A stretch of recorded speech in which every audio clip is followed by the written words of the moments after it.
Good afternoon, everybody. I hope you can hear me well. My name is Anna Rizzo. I'm working at the European Commission in DG Regio, and which is the DDG dealing with the regional and urban policy. I'm very glad to be here with you and to moderate the session on effective just transition communication.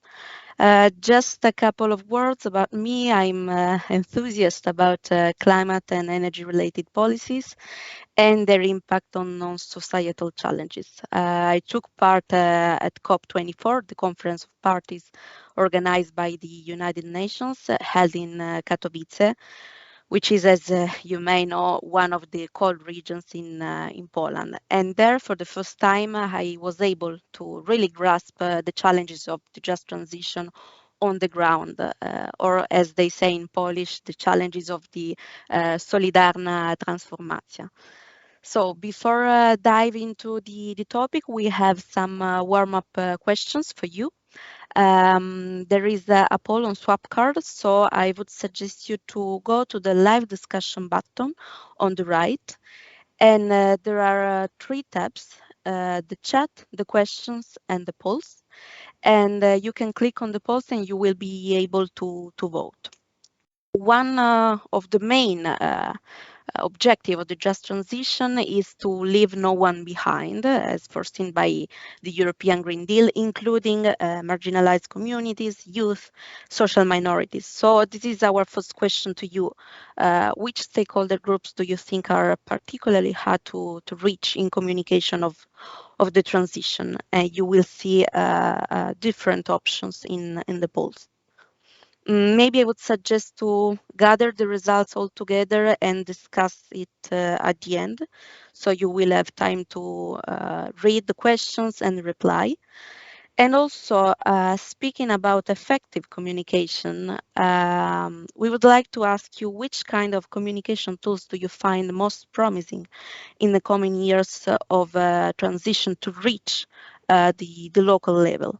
We will have various options on social media, video material, newspaper, brochure, newsletters. So sleep on it, not too much. And yeah, and we will be glad to receive your feedback. And then also last question to you, which is how much would you agree or disagree with the following statement? So communication techniques and tools should be improved to engage a wider audience of stakeholders.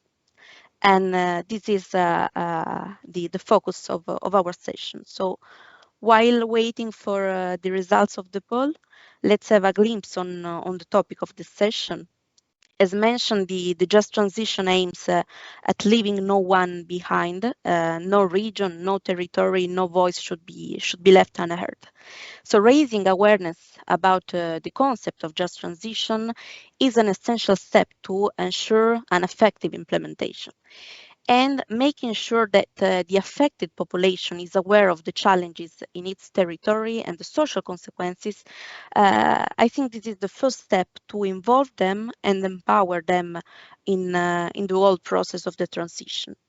So it goes without saying that social acceptability is embedded somehow in the concept of just transition, and it is a conditio sine qua non to ensure the rollout of the ecological transition on the ground. So why today we want to focus on communication? Well, in this regard, communication plays a key role, but sometimes it seems to be an untapped potential. For instance, while the concept of just transition is more and more common, and that's why you are here this afternoon with us, it is not very much used by the most affected people. And this could indeed hamper the understanding and the social acceptability of the just transition policies. So during the session, we will discuss how to ensure an effective communication of just transition with our panelists and the main barriers and challenges. And of course, we will also have a look at concrete techniques and communication tools to engage the local stakeholders in this process. So we have the pleasure to have with us this afternoon four panelists. They will enlighten us with their experience, and we will also have with them a Q&A session at the end of their presentations. I would like to introduce to you our speakers. We will have Stéphanie Olivieri. Stephanie is a communication officer at Generation Climate Europe for Climate Justice Working Group. She's from Brazil, but she has been living in different European cities for her studies and volunteering activities, and she graduated in international relations in 2019.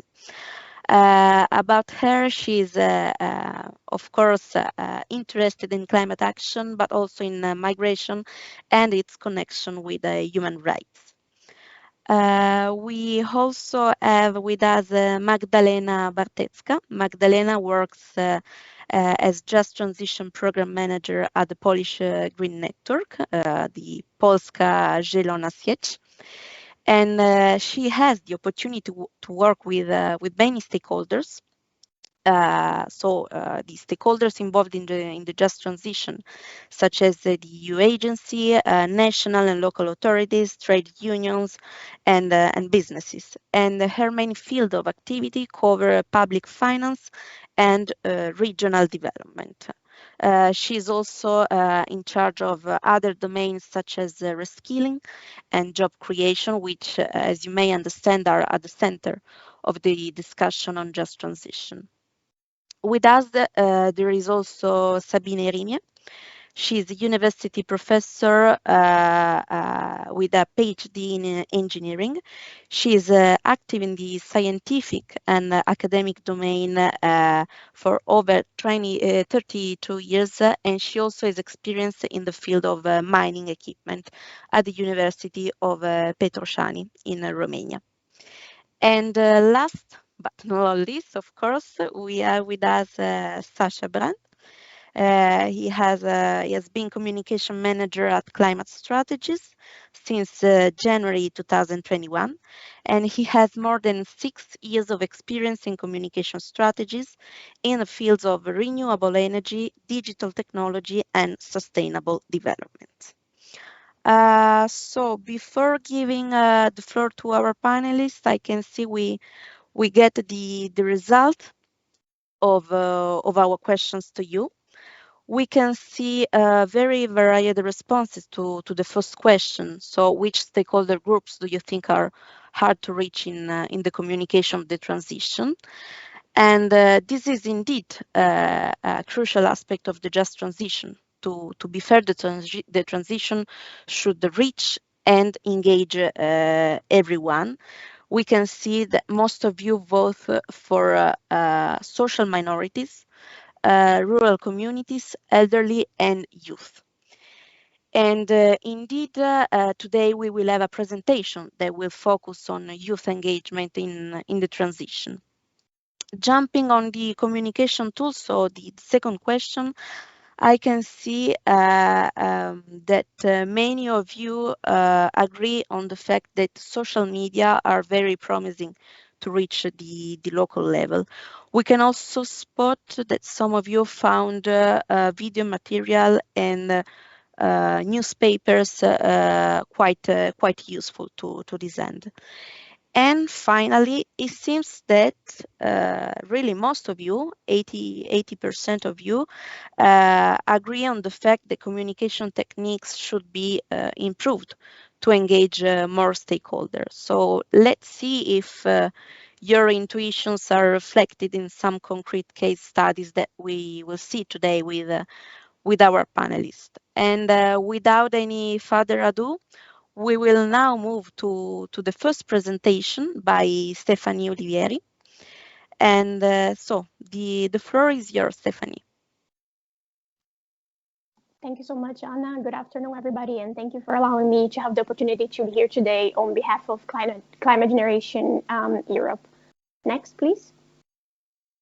As a small background, I'm proud to say that we are the largest coalition of youth-led networks on climate and environmental issues at the European level. We bring together over 300 national organizations across 46 countries in all over Europe. Next. Thank you. So, as it has already been mentioned throughout this event the past couple of days, the Just Transition Mechanism is about the future of the most impacted communities. Thus, young people, here defined as aged between 16 and 29 years old, ought to play a central role in deciding and shaping the decisions on how the funds will be spent, as it has been required, for example, by the European institutions and enshrined in the partnership principle of the Just Transition Mechanisms. Next, please. So I'm happy to announce that just last week we published a report about the state of the youth engagement in the implementation of the EU's Just Transition Mechanism in partnership with the Bankwatch network. So we surveyed 12 different European countries, combining the study of EU and national documents together with the interview of local youth activists. Next, please. So what this report reflects is a deep inequality when it comes to methods and levels of inclusion of the civil society representatives within certain regions. So the immediate result of such a disparity is the fact that it elevates the risk of groups such as the youth being left out from decision making that directly impacts their future. So for example, from the 12 countries surveyed, the youth had been involved in decision making only in 7 of those. I would like to underline some of the main findings which are of relevance here today. So first, most of the youth engagement processes consist of providing feedback to already consolidated drafts, which greatly limited the possibility to provide, for example, input and have a say in the territorial just transition plans from their inception onwards. Second, youth engagement proved particularly successful in those regions where the local civil society had the capacity to mobilize and represent the voice of the youth. So this created a gap with other regions where, for example, the civil society had less resources and mobilization capacities. With all of this in mind, how can we effectively include and engage with the youth, putting them or putting us at the center of this process? Firstly, I'd say that one of the biggest lessons learned is the need to be able to fully comprehend and understand the demographic dividend, so socioeconomically speaking, that might negatively affect people's capacity to engage with policymaking, such as, for example, the digital divide within Europe. Secondly, there is the need to encourage further economic and social development together with building active citizenship from an early age on. And thirdly, I'd also underline the fact that shaping the online world is needed so that people's difficulties together with possible opportunities can be properly addressed. Understanding how young people use technology and incorporating their preferences for conventional and new media into a more customized, let's say, communication strategy is critical for governments looking to effectively inform, interact, and connect with them. So more concretely, this can potentially and practically translate into the following action points. Next, please. So first, knowing your audience. This allows to create an effective communication strategy for youth audiences that begs the question of who are they? What do they want? How do they view their relationship with government, politics, and civil society? So for doing so, we need to determine the themes that are motivating young people to participate in informal or online channels, such as, for example, brand boycotts, issue-specific campaigns, calls to action, and so on. We also need to recognize how and why young people are disenfranchised by official institutions. So, for example, the average age of politicians, the accessibility of information, or the feeling of having their inputs being blatantly ignored in the past, which leads, let's say, to a chronic distrust of politics and institutions. And in regard to that, we also need to examine departments and institutions to see how policymakers are presently dealing with youth issues and communicating their effect. Next, please.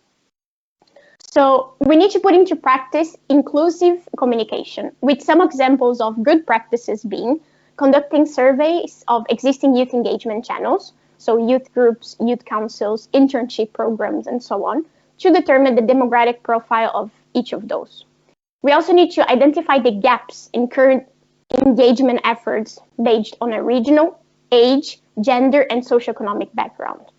And to identify already existing civil society organizations working in these areas that are absent from current communication strategies, so that efforts are not doubled, but instead empowered. Next, please.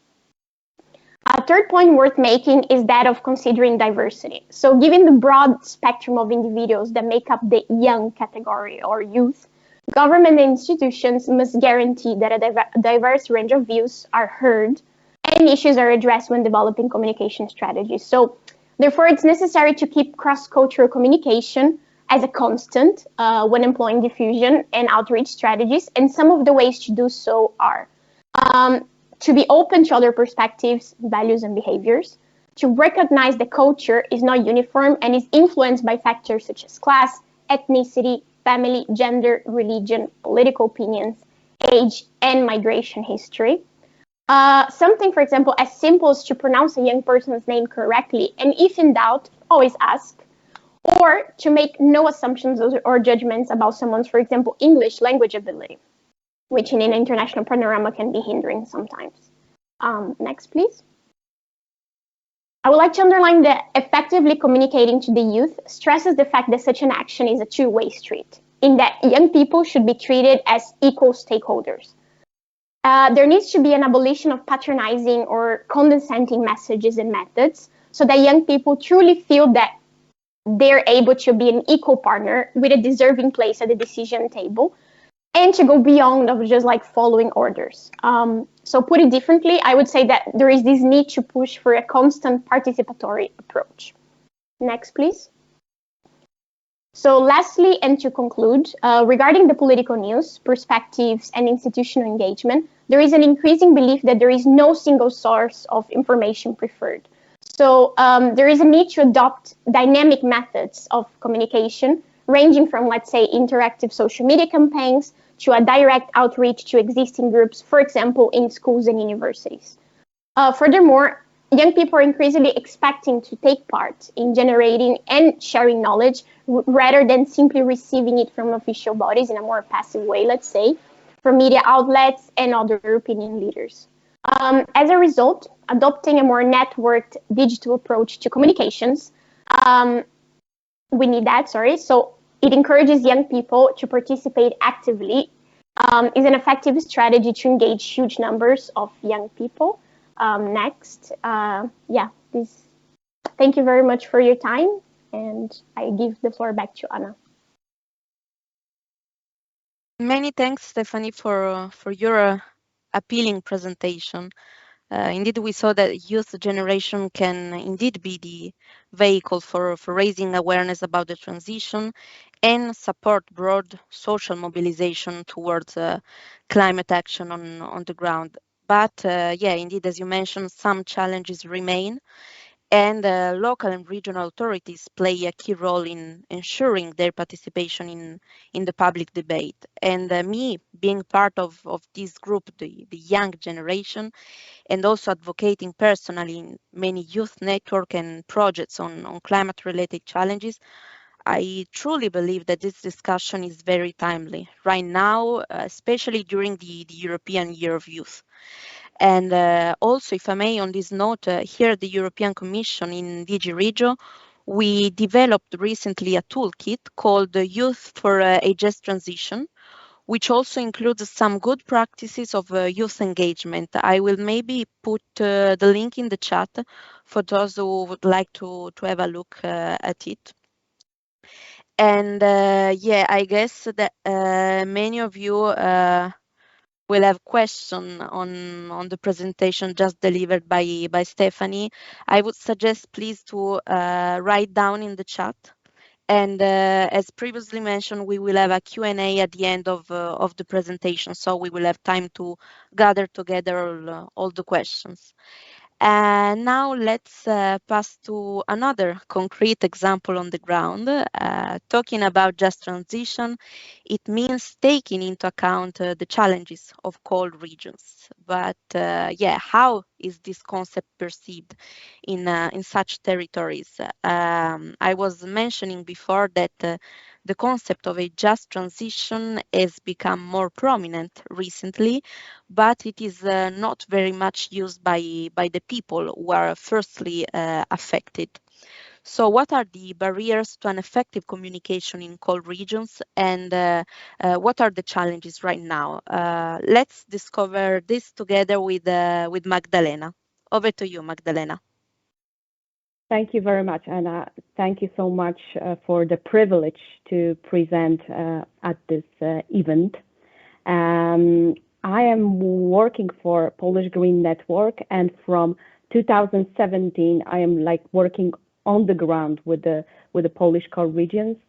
So during this time, I had a chance to really see many challenges, but also I could learn how to approach them. So I will start my presentation with actually stating those challenges, and after this, I will present how we try to approach it. We are still in the process of learning, but we have some knowledge gathered, and then I will show you a concrete example of the event, of the tool we used for the effective communication, and there will be a little video screened. So Poland has 7 just transition regions. 3 of them are priority, so they joined Coal Regions in Transition Initiative from its very beginning. And so there is many examples, there's many approaches, many experiences, as all of the regions are different and they face a bit different problems. Next slide, please. So I will start with the challenges.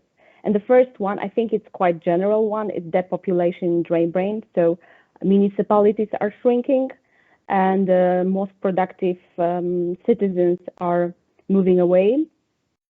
Also, another challenge is low civic activity and involvement.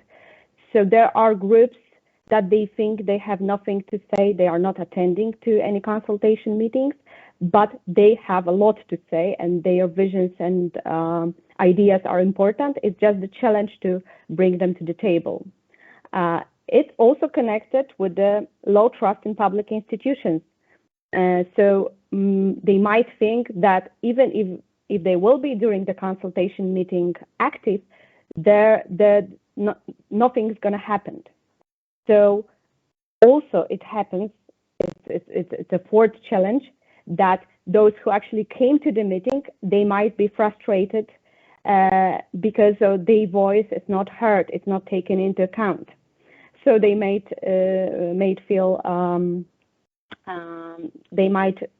feel discouraged. Also, I think it's another general challenge that we, in all of the coal regions, we face the fear and concern about the changes. So about the future, about the jobs, about the quality of life. And especially in Poland, when there is experience of the very, very unjust transitions happening in the past. So when people hear just transition, they think we might joke or we might not be serious. So it's a huge challenge to make it real and say, yes, in the past it wasn't good, but there is opportunity to make it in the right way. And the last challenges are one case activism, which is it might be possible for people to be engaged, for example, if there is a new mine opening in their municipalities, but it's harder to get engaged for the general regional development problems and discussion on just transition on the scope of the region, not only my town or my municipality. And also it's a high complexity of discussed topics. If you are not full-time working on that, it's very hard to understand all of the layers of that process and to really know which stakeholder is responsible for what. And next slide, please. That's why we need a very, very well-prepared approaches to that. And one, I think maybe the most important, is the centralized approach. So things that we do on the ground with people tend to be very effective and make just transition not just as a concept, but something very concrete. And this is something that also is a receipt for the patronizing that Stephanie, I think you were speaking about it. It was very, very to the point that if something is done with the people on the ground, it's a really partnering situation, which I really like. And also important is diversity of the stakeholders. As many groups as possible, different generations, different groups, different professions. And here is the need for local ambassadors. So people who are trusted in their communities, they can really say what the just transition means by their own experiences and words, and it might be much more effective than just, like sending them a report on just transition. And of course, I like reports, but it's sometimes we produce so many reports that it's hard to communicate, to be really heard locally. And also important is long-term presence in the region. So building long-term relationships, and with the projects we have with the grounds, sometimes it's not easy to have this continuity secured. But it's very important because it's based on trust. Another thing, fifth thing, is presenting things as practical, not too technical. So using the language that is relevant, accessible, normal. If there is too much of expert talk, I think many people will not be able to feel comfortable in such a circles. So it's very important to have this language, just a normal human language. And sixth thing is creating a space for people to act and speak. So avoiding the meetings where there is no time for discussion. It has to be constructed in the way that there is that space. And the next, please. So we go now to this practical example. We organized in Eastern Wielkopolska public hearing, and it was the event for the local stakeholders to really say in 3 or 4 minutes what they think about the concerts, visions, ideas. They could say wherever they wanted. It was equal for everyone to be there. And authorities, like central authorities responsible for just transition, their role was to listen to that. So we gathered more than 40 speakers. There was like more than 4 hours of speeches. And I'm very proud of the diversity of the stakeholders who took part. So there were 20 speakers from NGOs, science and business speakers, small and big business people speaking, also central and local government officials, trade unions officials, trade union leaders, and they really say what they think about this situation. So there was a first version of that public hearing happening, and there is a plan for another one in Silesia. So maybe at the end I will tell about this the Silesian event. And now we could go, the next slide please, we could go to the short video, maybe giving you a flavor of that event. I am not able to show you more the 4-hour video, no time for it, but please watch the 2 minutes one. Mówimy o przyszłości, czyli transformacji. To jest to okropne słowo na T i to jest absolutnie naturalne, że tej transformacji się boimy. Ja się nie boję, jestem przerażony.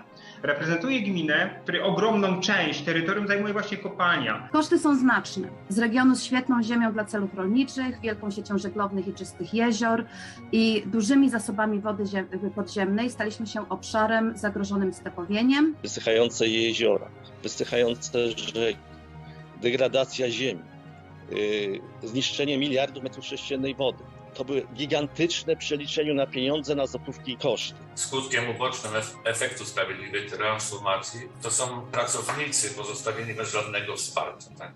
Programów osłonowych czy socjalnych. Wsparcie w ogóle jest złym słowem. Bardzo trąci tutaj kwestią socjalną, rozdawnictwem.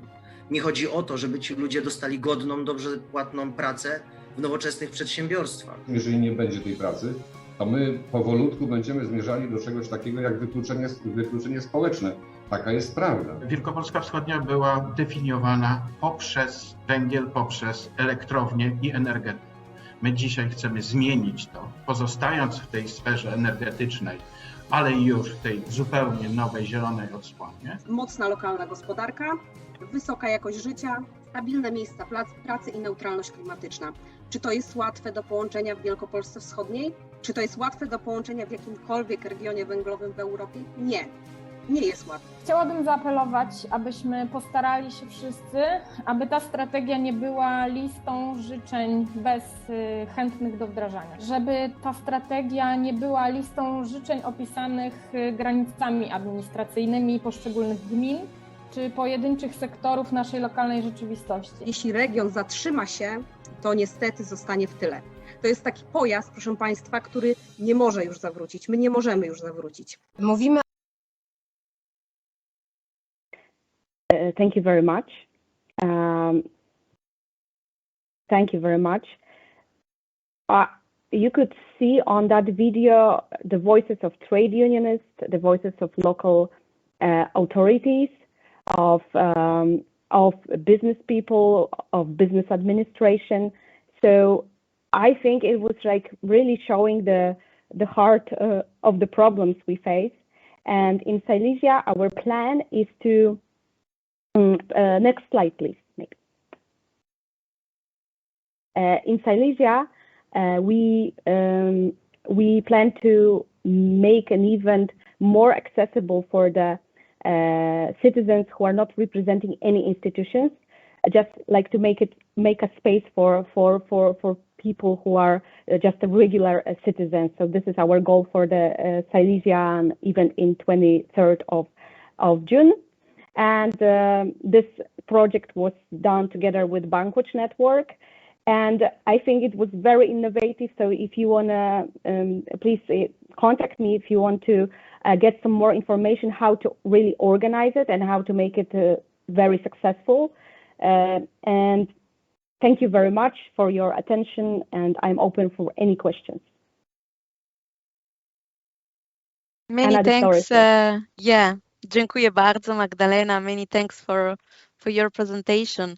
I think we can easily draw a line between the challenges on the communication and the trust, the transparency of local and public institutions. And as you mentioned, I think that this can make public hearings a success or a failure. And thank you, Magdalena, for also showing the approach adopted by the Polish Green Network, which is indeed very, very concrete. I think that the key words that we can keep in mind are diversity of stakeholders, a bottom-up, and a tailored approach. And for this, communication is key. I would have some questions to you, but I will wait till the end of all presentations. And thank you again. And now let's pass on another project on the ground with Sabina Irimie. She will talk about a Horizon 2020 project called the Tracer Project.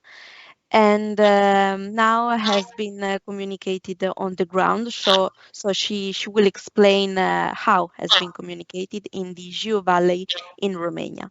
Let's see together what are the lessons learned and what should be further improved. Sabina, the floor is yours. Thank you. Good afternoon, dear organization and participants. My presentation today will focus on communication in the Tracer project and Jiu Valley experience in transition. PM book elaborated by Project Manager Institute in October 2021 specifies that project environment will not be changed. This will remain the same with a focus on internal and external influencers. How does this happen? Through communication. 90% of the activity of the project manager is communication in order to have a successful project. Please, next slide.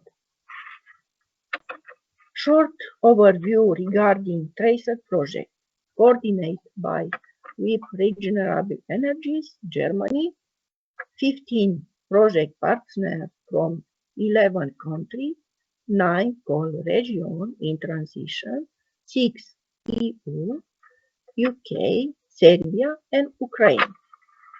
Please, next slide. Please, next slide. Tracer core activities are mobilization of a wide range of stakeholders in 9 European regions to discuss and agree on a shared vision and priorities for coal transition, joint development of 9 regional research and innovation strategies, industrial roadmaps, and decision support tools. Elaboration of best practice examples of successful and ambitious transition process in coal-intensive regions. Assessment of social, environmental, and technological challenges. Elaboration of guidelines on how to mobilize investment. Fostering research and innovation cooperation among coal-intensive regions in Europe and beyond. Please, next slide.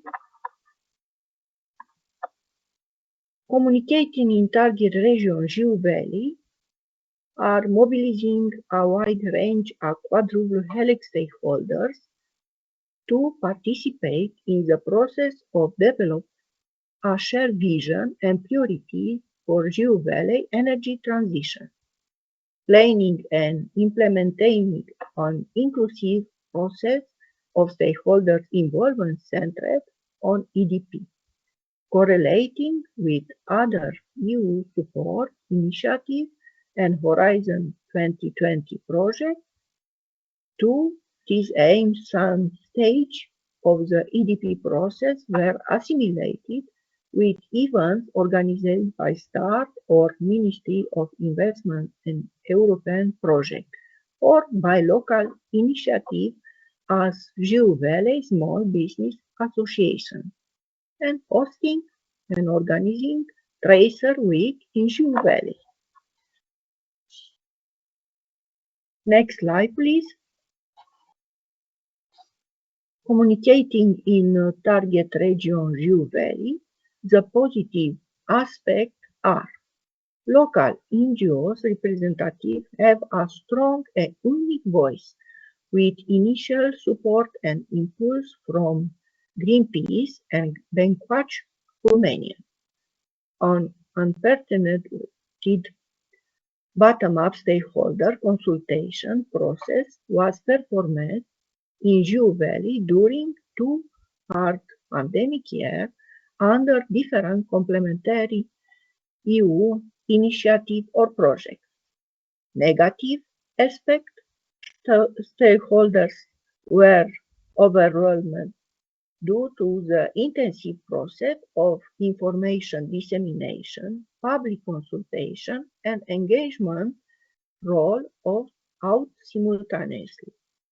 Lack of willingness to cooperate between city mayoralty, low technical ability of stakeholders to participate in virtual events, language difficulty in sharing ideas and knowledge with foreign participants. Please, next slide. The lessons learned are mapping regional stakeholders covering all 4 helix categories in order to leave no one behind, correlating with the other European initiative or support and Horizon 2020 and or Interreg projects, adapting and synchronizing our work in order to be complementary, thus avoid overlap. How to plan, develop, and implement the entrepreneurial discovery process, ADP, creating a working group including 4 of the future members elected in the official governance structures. Please, next slide. Flexibility in choosing the most appropriate communication tools or tactics, online questionnaire and face-to-face or phone interview, organizing virtual workshops, stakeholder consultation, and report debates in parallel with hybrid capacity building and knowledge sharing events to offer valuable information related to financial sources and cooperation opportunities. To have a constant, clear, non-technical, and trustworthy communication with is possible all for helix category or at least with the working group, initiating cooperation and creating connections at European level and not only. Please, next slide. We believe that the most important success factors are enhance local institutional capacity and competencies for a constant and transparent communication with key or helix stakeholders, governance structures, commitment for integrated cooperation and active engagement in the microregion, ability of IDT-VG for connections the microregion to research and innovation hubs, transnational value chains, and business networking, local stakeholders and mainly citizens' willingness and interest to be proactively engaged and co-create political consensus, not least. What you need to invest in human potential, education, spirituality, and morality, thus creating the right environment and generating the necessary force for the people able to develop the local economy, be implementing innovation ideas. I would like to thank my project manager Rita Menger and Rainer Janssen for the competent communication in Tracer project. And next slide. Thank you for your attention. Thank you very much for your presentation. Really interesting, Sabina. I think that an important point that you raised is the other side of the coin when speaking about communication, which is when the communication and dissemination process become intensive and overwhelming. So that's why coordination is key to avoid overlaps. And I think it is also what Magdalena mentioned before when speaking about long reports. So we should tailor the tool to the audience and also avoid overlaps. So thank you very much. And it is now time to pass to the last presentation of this session by Sasha Brandt. He will share with us some best practices to communicate on just transition, some tips and tricks, I would say. So brace yourself, and I will not add anything else. Sasha, over to you. Thank you so much, Anna, and thank you so much also to all the other speakers for sharing your insights. I think it's already quite interesting and insightful. Yeah, I would like to give you just an overview of like some 5 just transition communication insights. Next slide, please. Just to kick us off about climate strategies and our work on just transition. So Climate Strategies is a global not-for-profit network of climate researchers. We have offices in the UK and the Netherlands, and our mission is to bridge the gap between climate science and climate policy making. You might know us from the consortia that run the secretariats of co-regions in transition in the EU and Western Balkans and Ukraine. We've been working on that for a few years, and I would say that just transition is definitely a key theme across many of our initiatives. I just picked out 3 because I'm using some examples from those in the next slides. So number 1, oil and gas transitions. It's an initiative that we, or could you just go 1 slide back? Thank you. So oil and gas transitions, it's an initiative that we co-lead with Stockholm Environment Institute. And this initiative is all about co-creating evidence and, and scenarios to accelerate just oil and gas transitions in Denmark, Norway, and the UK. Second initiative, Post-Coal Future Lab. There we're part of a consortium that tries to bring together on a local and regional level, like stakeholders to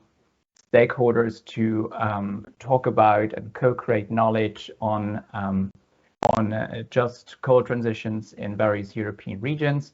And finally, South to South Just Transitions. That's our global initiative, where we work together with research partners in 9 developing countries. And there we explore what the just transition concept actually means in the context of the Global South. We also just launched a report this week about on this project with early insights, and I think we have a link for you in the chat. Next slide, please.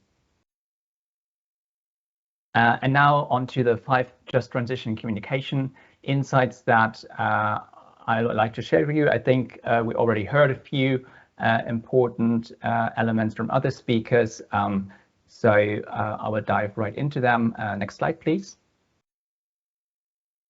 So insight number one is really give ownership to local partners.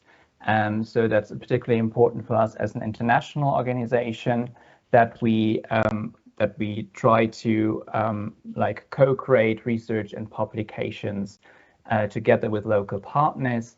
And we found that to be really useful also in terms of communication, because the local partners, they know best how to reach like the relevant stakeholders and also the channels, how to communicate your findings. And ownership, you might wonder how to actually give that. So for us, what we found in South to South Just Transitions, right from the start, we tried to build like a trusted network, trusted relationships with the local partners where needed. We try to build capacity to really take ownership, and also to make sure that we remain flexible so that they can tailor the project to their own needs. And I think maybe also an important reminder is that just transition, there's not like one size fits all, but that there is actually, you know, just transition comes really to life on the ground and by local stakeholders. Next slide, please. Insight number 2 is go the extra mile. So that is about, I think we all know that might be sometimes a challenge to reach marginalized groups, or to put together a diverse panel for an event. And we found it that like when you really put in the extra effort, it's definitely worth it, because and why is it worth it? Because you kind of get access to and you hear perspectives, you exchange perspectives that you might otherwise not hear. So one example for that is at COP26, we organized a panel on just transition. It was an official UNFCCC side event, and my colleagues really went the extra mile of finding like youth representatives from various countries to share their story on just transition. And I think that really was well received by the panel and by the audience, and that was definitely worth the effort. Next slide, please. Insight number 3 is educating yourself.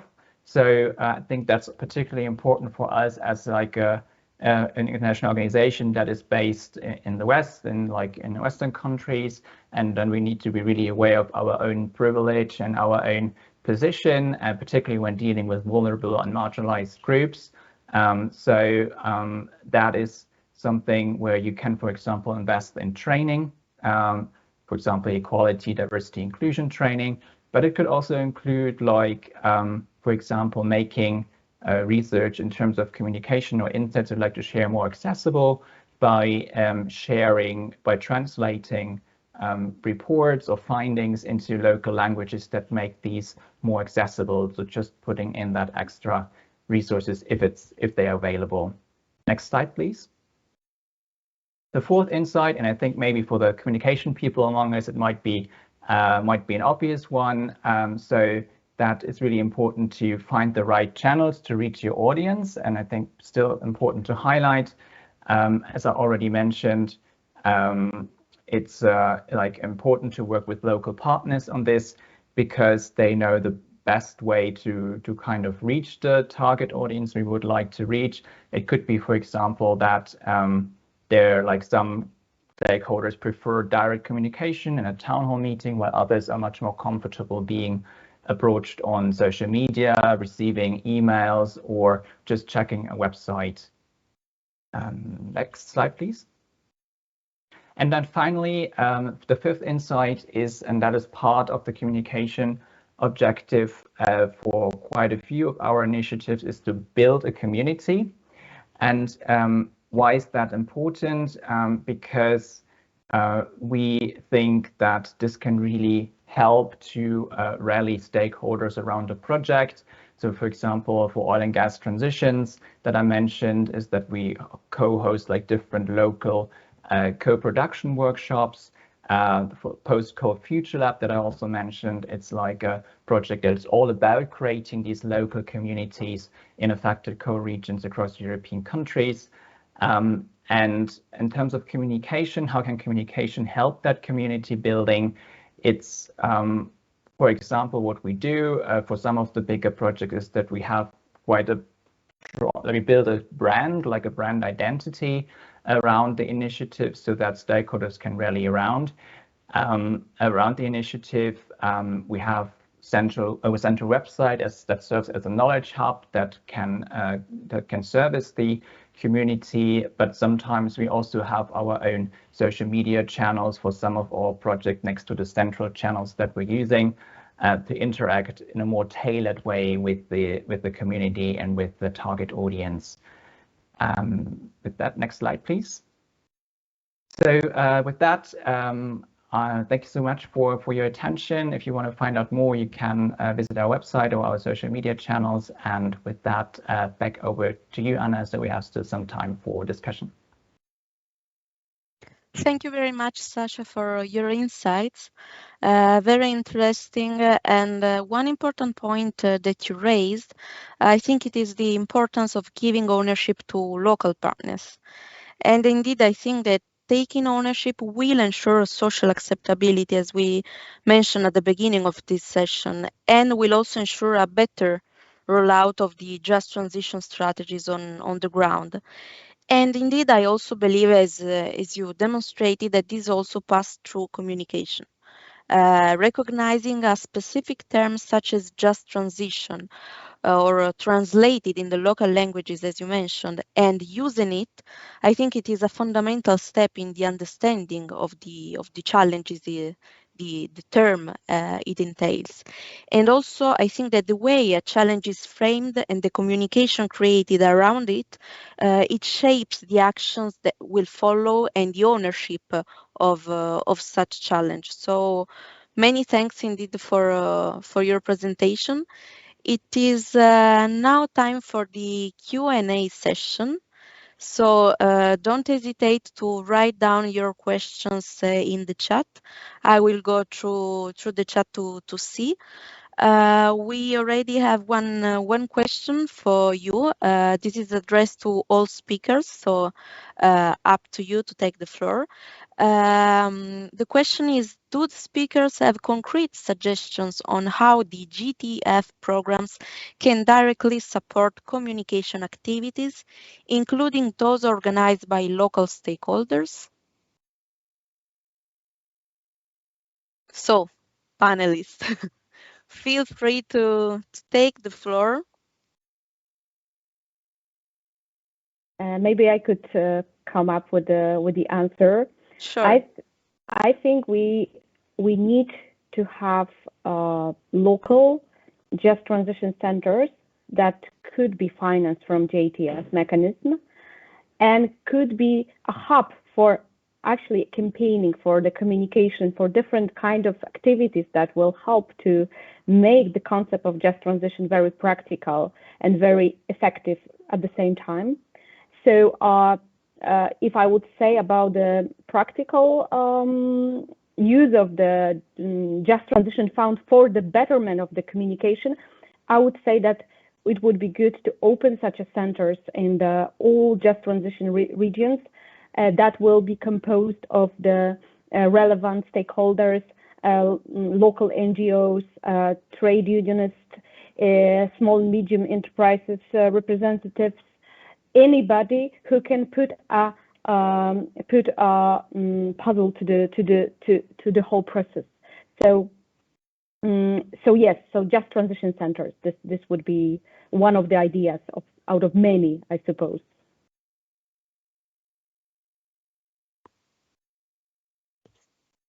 Please.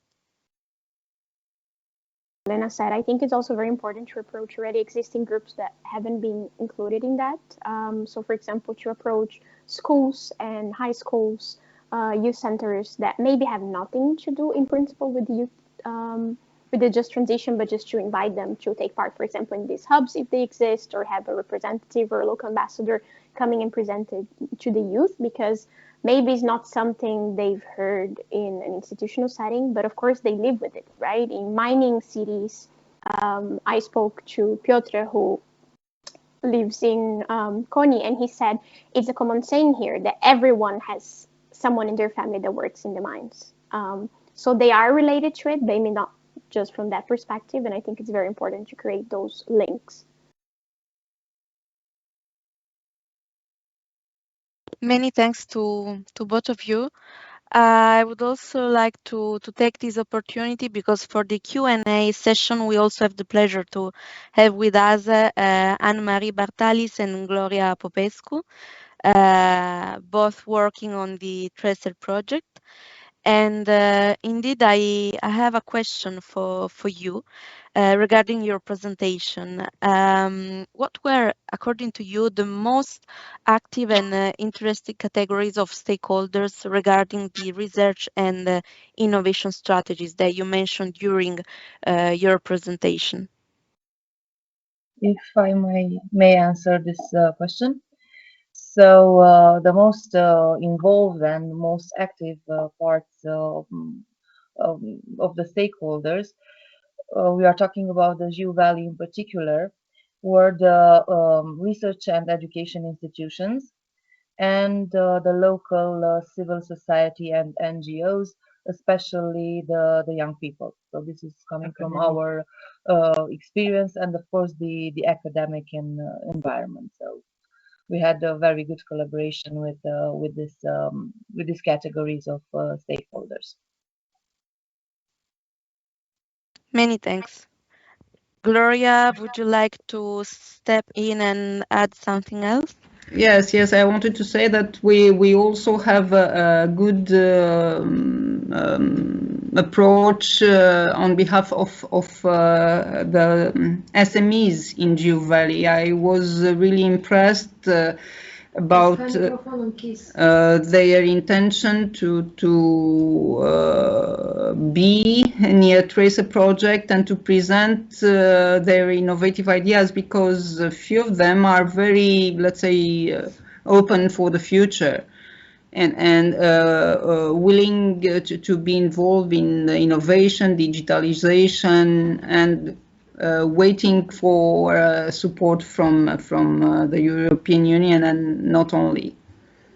And related to the question before, the general question that you sent us via the event, I wanted to say that Tracer is an example that not only Just Transition Fund could be support from the European Union. We have Horizon 2020. We have also other funds that will support communication activities, and mainly also the capacity building programs.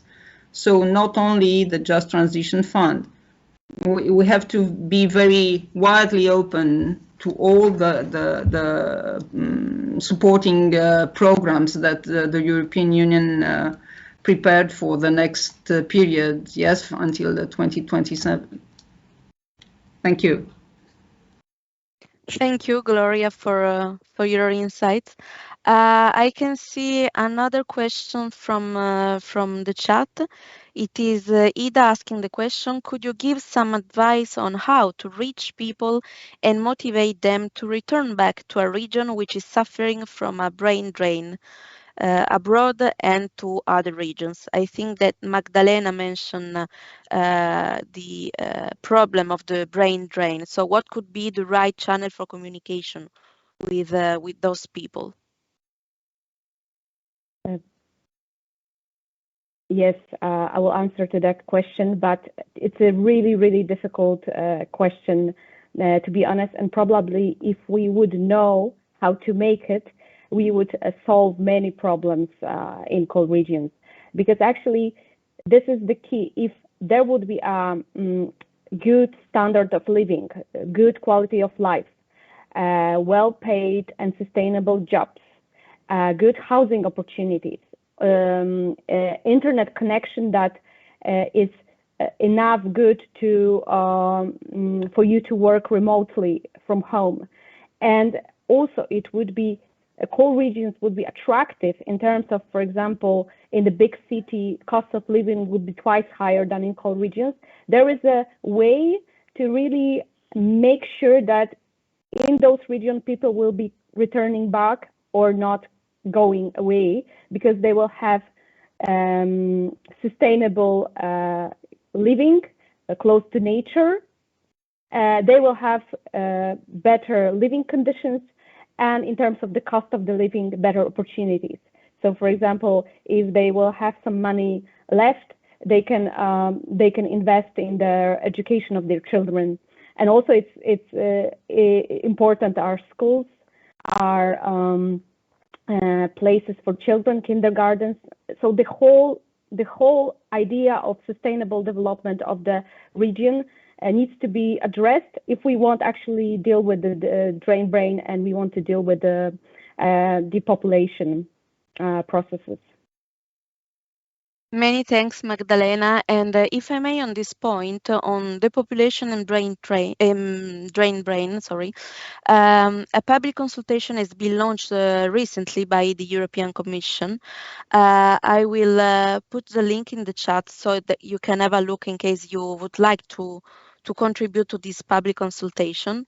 And also the Commission is planning a dedicated communication by the end of this year on this topic. So yeah, this is a very timely discussion, I would say. And yeah, I also have a question for Sasha regarding your presentation about these tips and tricks on communication. I also wondering what are some of the ways to really measure the impact of just transition communication campaigns? Yeah, thank you, Anna. A good question. So I think there, like one of the metrics, I mean, they have the normal kind of communication metrics that you can look at in terms of reach and engagement, like particularly on social media. That is really like one of the metrics that might also be useful for just transition communication, of course. But you could also look at, like, for example, how many kind of diverse stakeholders you have reached with your communication campaigns, using different kind of analytical tools for that, or like just directly looking at how many people did you reach out to of diverse groups. And yeah, I think these are really like two of the kind of KPIs you could look at. Many thanks. So I think it is now time to wrap up. During the session, we had the opportunity to understand the main communication challenges around just transition, and some of them include the stakeholder involvement from public institutions, the depopulation and drain brain, as just discussed with Magdalena, and also the high complexity of the topic discussed. We also had the opportunity to have a look at some best practices and tips on the ground to make your communication more effective. And among these, we have give the ownership to local partners, but also to find the right channels to reach your audience. I would also say that you should try to tailor your communication to the audience and to focus on the bottom-up approach to build long-term relationship with local stakeholders. Just at the beginning, in our questions, we asked if you think that we need communication tools and techniques to be improved. And I think we can say yes and no. I mean, not really. They should be tailored to the audience, as there is no one solution fits all. So many tools can coexist and already exist, and their implementation and success depends on the context. So many thanks for your participation. I would like to thank our panelists as well for their very interesting presentation. And to the audience, I would ask you to please follow the link in the chat at the end of this session that can so that you can give the feedback on this session. And many thanks again to all of you, and see you soon.